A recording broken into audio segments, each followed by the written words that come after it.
ಸುಖ ನೆಮ್ಮದಿ ಹಣದಲ್ಲಿದೆ ಅಂದುಕೊಂಡರೆ ದ್ರೋಹ. ನಿನ್ನ ನಾಳೆಯೂ ಹಣೆಯಲ್ಲಿದೆ ಅರಿವಾದರೆ ಸ್ನೇಹ. ಆಸೆಗೆ ಬದುಕೋರೆಲ್ಲ ಮಣ್ಣಾಗಿ ಹೋಗೋರೆ, ನಿಂದು ಅಷ್ಟೇ ಪ್ಯಾರೆ.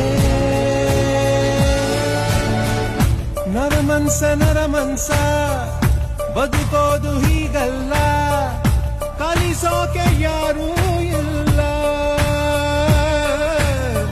ನರಮನ್ಸ ನಿಂದೇನು ನಡೆಯೊಲ್ಲ,